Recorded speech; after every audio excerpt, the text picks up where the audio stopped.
Okay, so Jain Dol, I welcome you all on my YouTube channel, NDA by Arpit. And today we'll be doing vectors in 3D.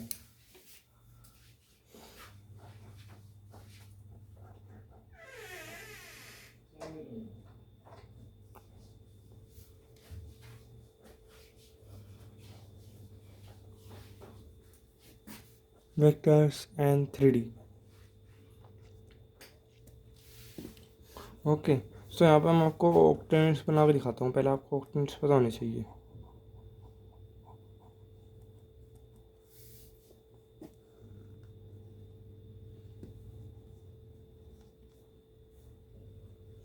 Okay ये आप access मान लो, ये Y axis and this is Z axis. Okay ये X Y plane हो गया।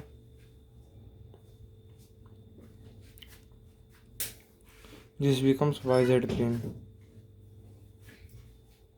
Okay and this become X Z plane. Okay अगर X axis पर कोई चीज़ लाई करती है उसके कोऑर्डिनेट कैसे होते हैं X comma zero comma zero. Y axis पर कोई चीज़ लाई करती है उसके कोऑर्डिनेट कैसे होते हैं zero comma Y comma zero.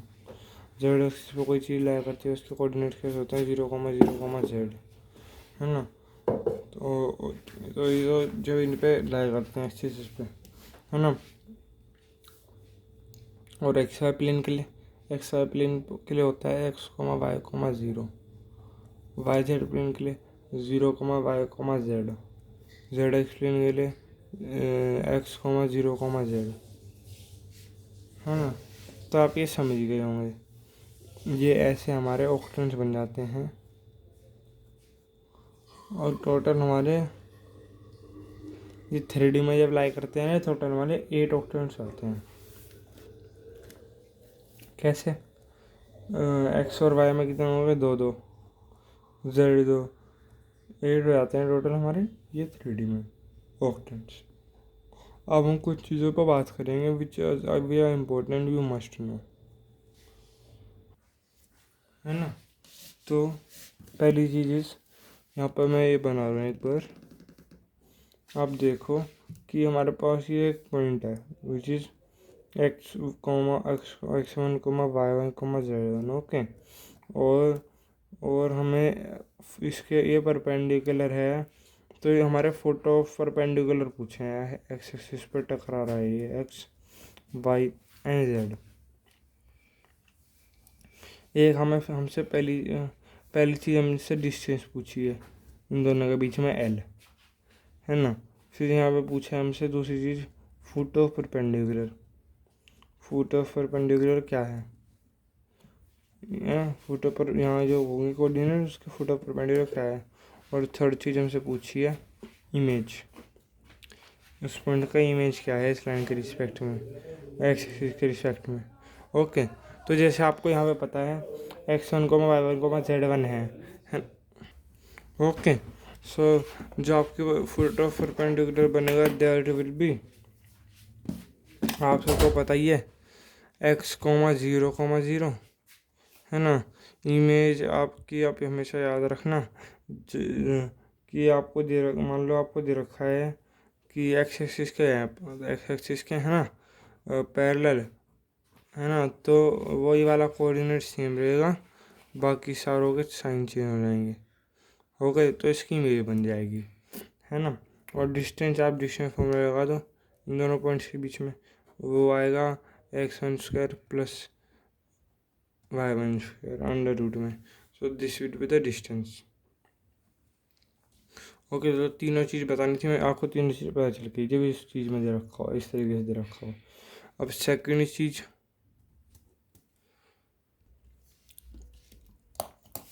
okay the second thing which I was telling to you all was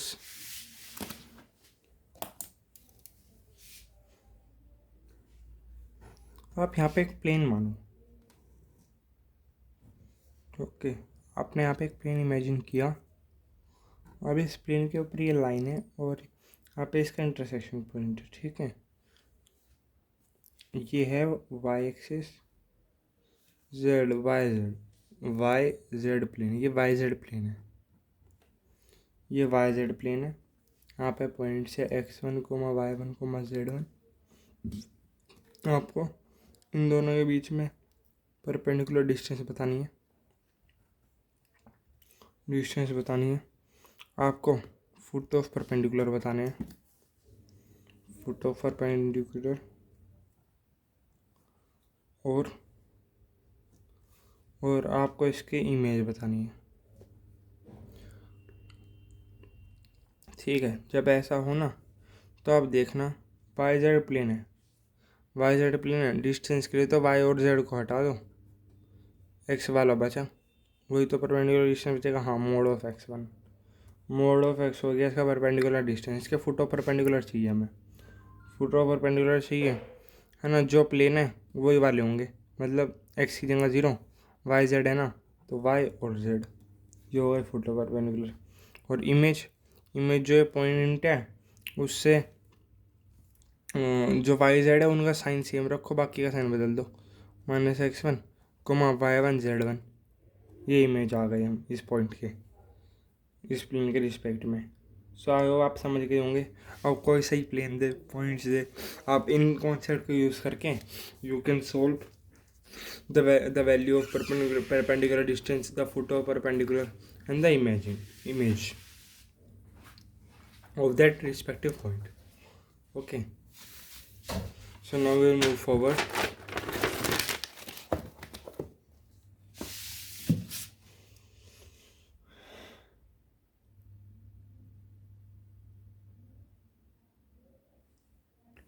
Okay, so I'm writing now question. You all please tell the answer of this question.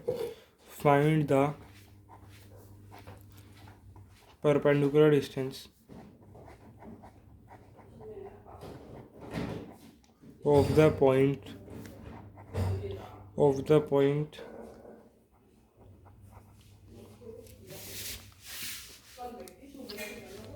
7, 30, -24 from y-axis. Okay, so I'm writing 4 options. Option A is 30, option B 24, option C 25, option D is 7. Okay, so आप इसे देख के बता सकते हो। आप please try to solve this question by yourself.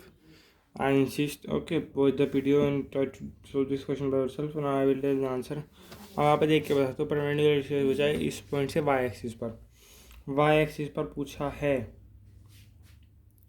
तो simple सी बात है वाई एक्सिस वाला आप छोड़ो और एक्स और जेड वाले का अंडर रूट का स्क्वायर ले लो, 7² + 24 का स्क्वायर। आंसर आएगा, आप सोल्व करोगे √625 which is 25। So the correct answer for this question is C, 25. 25 unit is the perpendicular distance from the point to the y-axis. Okay, I'm writing question that is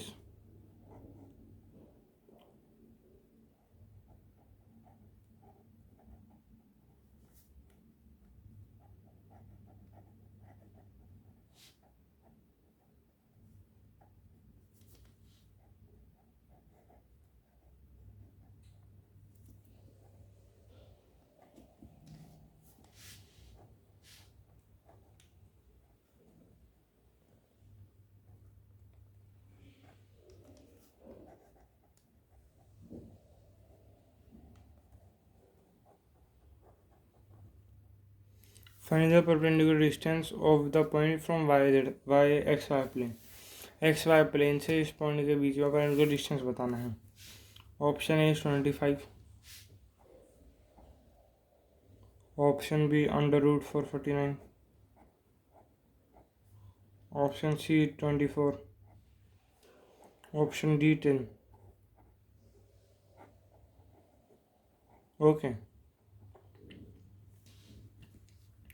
आपको पता ही, मैंने पिछले page पे आपको बताया था, क्या बताया था कि जब xy प्लेन से पूछे तो सिंपल सी बात है, आप भूल जाओगे x और y वाले को, और जो z मॉडुलस ले लोगे विच इज़ 24, है ना। तो option C is the correct answer for this question.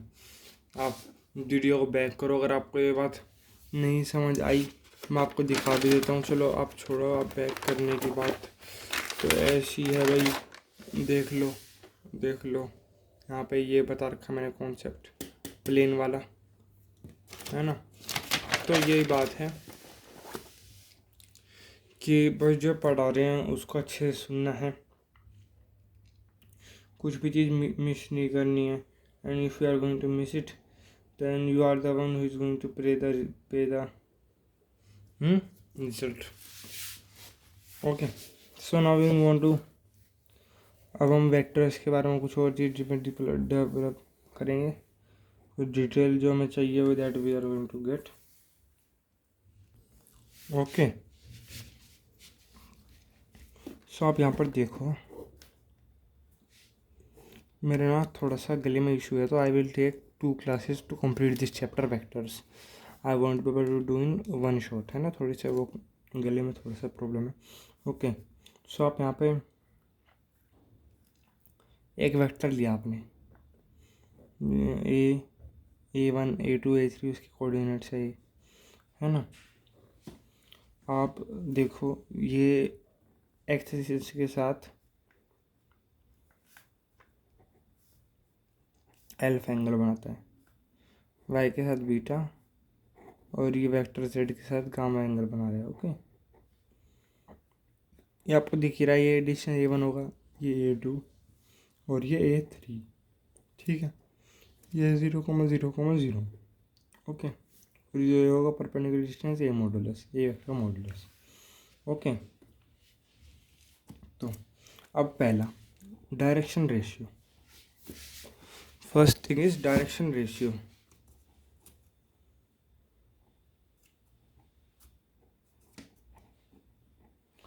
Direction ratio आप देखते बता सकते हो, A1, A2, A3 जो पॉइंट्स होते हैं ना, जो आयोटा और जे के आगे लगे होते हैं, वही डायरेक्शन रेशियो होते हैं सिंपलेस्ट फॉर्म में। Second, magnitude.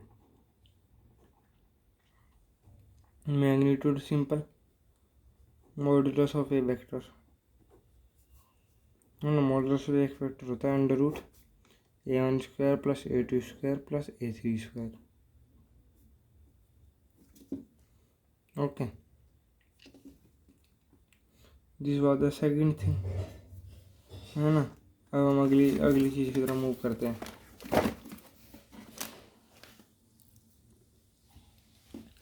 Which is direction angle. Direction angle,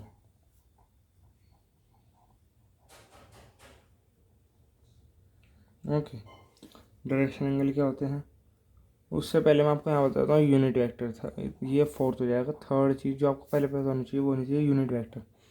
unit vector क्या होता है, हम इसको ए के ऊपर ऐसे कैप लगा देते हैं, इसको हम ए कैप से पढ़ते हैं, है ना। ए कैप का मॉडुलस 1 होना चाहिए, ऐसा वेक्टर जिसका मैग्नीट्यूड 1 हो उसे हम यूनिट वेक्टर बोलते हैं। और अगर हमारे पास एक वेक्टर में उसे यूनिट वेक्टर बनाना है तो हम क्या करेंगे, उस वेक्टर को उसके मैग्नीट्यूड से डिवाइड कर देंगे, तो उसका मैग्नीट्यूड 1 बन जाएगा, है ना। It is called unit vector जिसका मैग्नीट्यूड 1 हो, ठीक है। ये प्रेजेंट करके दिखाता हूँ, है ना। हम इसको रिप्रेजेंट करते हैं, a equals to cos alpha i plus cos beta j cap plus cos gamma k cap, है ना। और इसको हम एल भी पढ़ते हैं, l square plus m square plus n square. हमेशा इसकी वैल्यू 1 होती है, इस बात का आपको पता होना चाहिए, हमेशा इसकी वैल्यू 1 होती है। अगर आप ट्रायंगल लोगे रिप्रेजेंट करने की कोशिश करोगे ना, तो ये ऐसा आएगा, a cap equals to A1 upon a magnitude i cap, A2 upon a magnitude j cap, A3 upon a magnitude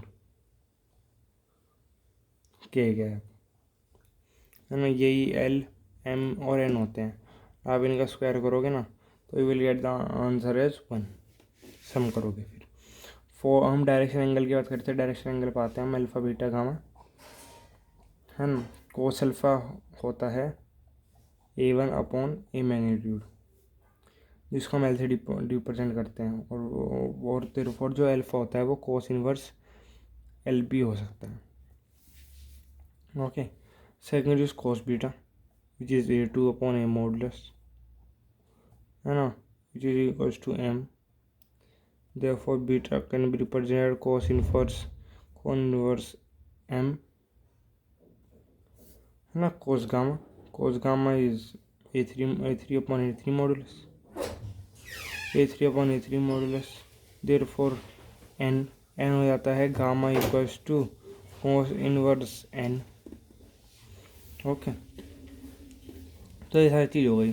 और आपको इनमें पता है ये सारी चीज़ों में कि cos square alpha plus cos square beta plus cos square gamma, इसकी वैल्यू 1 होगी, है ना. और आपको अगली चीज़ ये भी पता है कि आप इसको अगर 1 minus sign square alpha 1 minus cos square beta 1 minus cos square gamma करोगे, उन चीज़ को उधर ले जाओगे, उससे इधर ले आओगे, तो ये बनेगा sine square alpha sine square beta plus sine square gamma equals to 2. Third चीज़ और आखिरी चीज़ आपको याद रखनी है इसमें, वो है cos 2 alpha plus cos 2 beta plus cos 2 gamma which is equals to -1. So this was the one more thing which you all are supposed to learn. I guess आपको पता ही चल गया होगा. हाँ, मैंने आपको डायरेक्शन एरिया बता दिया, मैग्नीट्यूड बता दिया, यूनिटी वेक्टर बता दिया, डायरेक्शन एंगल्स बता दिए, है ना, डायरेक्शन कोसाइन बता दिए मैंने आपको, है ना. डायरेक्शन कोसाइन एक्सिस के होंगे 1,0,0, वाई एक्सिस के होंगे डायरेक्शन कोसाइन 0,1,0, जेड एक्सिस के डायरेक्शन कोसाइन होंगे 0,0,1, है ना. So I told you many things. I hope with the help of this you can solve many questions easily, है ना. अब हम I will be today wrapping up my video over here, और हम next class में इस chapter को and करेंगे वेक्टर्स. आज थोड़ा सा गले में इशू था, इसलिए आई वोंट कंटिन्यू मच, है ना. I will wrap up the video in the next lecture. The whole I will complete this chapter vectors, and thereafter I will start with 3D, and most probably I will complete the 3D in one shot. So our geometry will be completed once I will be completing 3D, three-dimensional. Our full geometry part will be completed, and then we will move on to calculus part. और calculus part के बाद हमारे गिनती के 3-4 chapter बचेंगे, and our full syllabus of NDA is completed. This was the I guess after vectors 3D is the only part of the geometry, and after that we will start with calculus. You are aware of calculus, like differentiation, integration, application of differentiation, application of integration. Yes, so all those. So I request you all to subscribe my channel if you haven't done it yet, and please like the video और bell icon को भी press कर लीजिएगा. Don't miss any classes which I upload on my channel, और just do as much as I am teaching. Watch the video many times. If you are unable to understand the things, watch it 2 times 3 times as many times you want, and note down the important things in a notebook. So goodbye all. Jai Hind.